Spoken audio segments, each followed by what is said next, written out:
Halo, ketemu lagi bersama saya Vira di Tips and Trik Beasiswa LPDP Part 2. Nah, di part kedua ini berarti kalau kalian udah selesai seleksi administratif dan ternyata dinyatakan lolos, kalian bakal diundang untuk seleksi substantif. Kalian harus siap-siap kalau pas diwawancara, karena waktunya agak lama. Kalau waktu itu saya sekitar 45 menit sampai 1 jam tuh ditanyain dengan 3 juri dan harus pakai bahasa Inggris full. Jadi kan, gimana ya, kalian, ya itu makanya harus latihan. Nggak bisa kalau cuma ngandalin on the spot. Oke, kita mulai aja ke tips-tips dan beberapa bocoran pertanyaan. Yang pertama pastinya, kenapa pilih universitas ini? Kenapa harus jurusan ini? Kalian harus banyak-banyak browsing ya, karena kalian pasti bakal dibandingin. Kenapa kamu mau ngambil di King's College? Kenapa kamu nggak mau ngambil di Imperial College? Kenapa kamu nggak mau ngambil di University of Oxford? Pasti ditanyain dong. Jadi kalian harus bisa browsing dan kalian harus meyakinkan bahwa pilihan universitas ini adalah yang terbaik, gitu kan? Bisa kalian ngomong dari rankingnya, dari lulusannya kemana aja, atau dari metode pembelajarannya yang berbeda dari universitas yang disebutkan oleh bapaknya, oke? Aman. Terus yang kedua, program ini masuk jurusan apa sih, gitu kan? Nyambung nggak sih ke jurusan kamu? Terus kamu juga ditanyain pasti background S1 kamu nih A.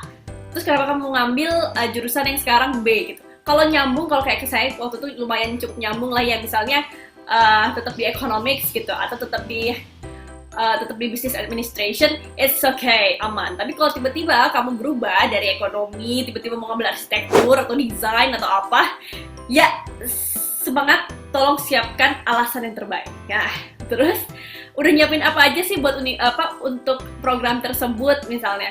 Kamu juga harus tahu tuh. Jadi kamu harus kasih tahu bahwa kamu udah browsing apa aja. Terus misalnya kamu udah IELTS, udah dapat apa, misalnya udah dapat LOE, udah apa, udah kontak dosennya dan sebagainya. Terus nanti kan pasti beliau membaca rencana studi kalian. Terus bakal ditanyain tesis kamu nanti maunya apa gitu. Terus nanti ditanyain sejudul-judulnya ditanyain loh. Dan waktu itu kemarin saya ditanyain, kenapa mau ngambil judul itu? Kenapa nggak judul yang lain? Kamu tahu apa sih tentang judul itu gitu? Waktu itu saya cukup jujur untuk mengatakan bahwa saya cuma tahu judul itu dan impact-nya ke Indonesia dan keadaan kondisi di Indonesia sekarang apa. Tapi saya belum bisa mendalami karena saya belum S2 justru. Makanya dari itu saya butuh S2 ini, Pak. Nah, kan jadi ketahuan kan urgensinya saya buat S2. Terus yang berikutnya adalah pasti ditanyain tentang flashback, tentang S1 kamu. Kamu dulu S1 disupport biayanya dari orang tua atau beasiswa, bagus kalau beasiswa ya. Tapi waktu itu kebetulan saya biaya sendiri gitu kan. Terus kamu tahu nggak sih biaya S2 itu berapa? Gimana kalau misalnya orang tua kamu aja deh yang biayain kamu, pasti digituin. Terus kemudian kamu bakal kesulitan loh di S2 di luar negeri gitu kan ya. Karena gimana kamu cara menghadapinya? Nah, itu lagi kalian harus pinter-pinter ya, bagaimana kalian bisa beradaptasi, gimana kalian saat ini, kalian mungkin kalau punya pengalaman organisasi, bertemu dengan orang dengan berbagai macam background, dengan berbagai macam umur, kalian harus bisa kasih tahu bahwa saya tuh capable enough loh buat bisa beradaptasi di lingkungan yang baru, dan seberapa cepat sih kamu beradaptasi itu juga ditanyain. Kebetulan saya juga ngambil pengalaman pribadi, saya pernah pertukaran pelajar, saya pernah ngerasain sekolah di luar negeri, saya tahu betapa effortnya lebih besar dibandingkan di Indonesia dan saya sudah siap untuk itu gitu. Nah, terus nanti ditanyain sih relevansinya dengan bidang pekerjaan yang sekarang, dengan ilmu yang mau diambil dan bagaimana planning ke depan.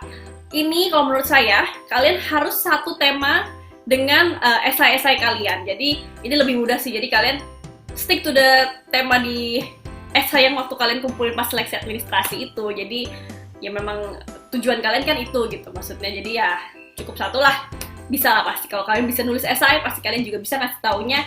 Dan kalau itu juga dari dalam hati sendiri loh ya.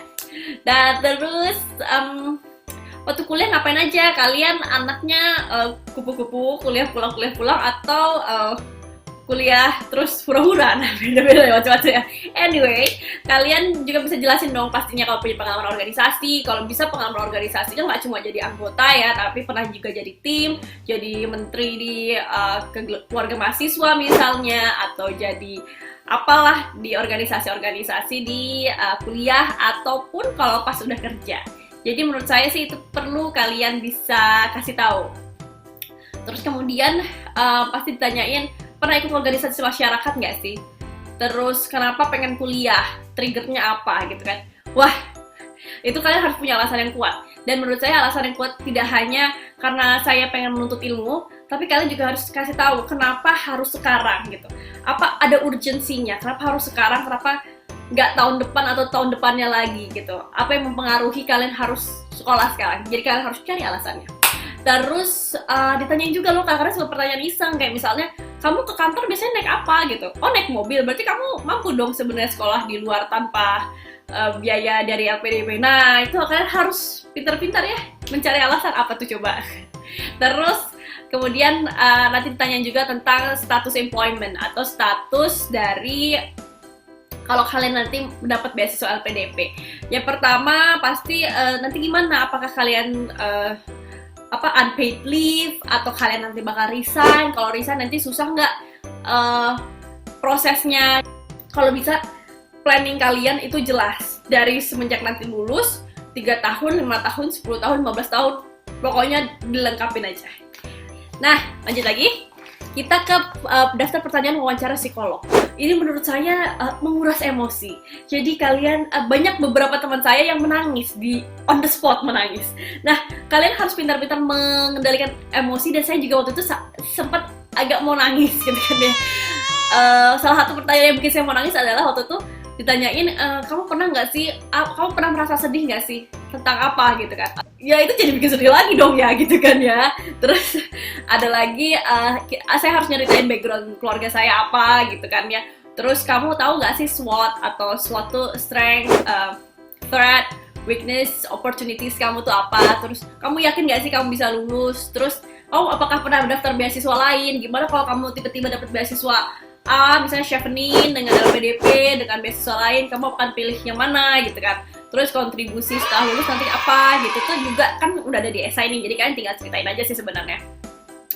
Terus ya pernah daftar beasiswa lain nggak sih? Terus apakah pernah gagal gitu kan? Karena mungkin beberapa dari pengalaman orang-orang lain juga pernah gagal dan membuat depresi, dan yang itu yang dihindari dari LPDP mungkin ya. Terus kamu kok sekolah terus gitu kan, kapan nikahnya? Waktu itu saya juga ngomong akhirnya dalam beberapa hari ke depan saya akan menikah sebenarnya. Baru nanti dibahas lagi nih, nanti suami kamu ikut atau enggak, suami kamu sekarang di mana, kerja apa, dan sebagainya. Jadi siap-siap pertanyaannya, apalagi kalau buat cewek-cewek pasti ditanyain apakah suami nanti ikut, apakah nanti anaknya nanti ikut, nanti gimana kalau hamil dan sebagainya. Siap-siap. Terus abis itu apakah kamu punya tanggungan, misalnya punya adik, punya kakak, terus bagaimana orang tua kamu, apakah kamu harus menanggung biaya orang tua kamu saat ini dan sebagainya. Terus kalau kamu nggak dapat LPDP apa gimana gitu kan, apakah planning kamu itu juga dilihat. Jadi kalau menurut saya sih, waktu itu saya bilang kalau saya nggak keterima LPDP ya saya masih punya 1 kali kesempatan untuk coba lagi LPDP gitu. Terus apakah apa nama kantor kamu setelah nanti pulang ke Indonesia. Terus pasti dicek juga IELTS-nya apakah asli dan sebagainya. Jadi good luck ya, semoga sukses, semoga semuanya bisa dapat beasiswa LPDP, bisa kuliah di universitas yang kalian tuju, baik dalam negeri maupun luar negeri. Dan kalau ada pertanyaan jangan lupa komen di bawah, nanti bakal saya balas. Terus kalau misalnya ini bermanfaat bagi kalian, jangan lupa untuk like dan subscribe. See you, dadah! Halo, perkenalkan nama saya Vira Kania. Saya adalah salah satu peserta yang lolos beasiswa LPDP.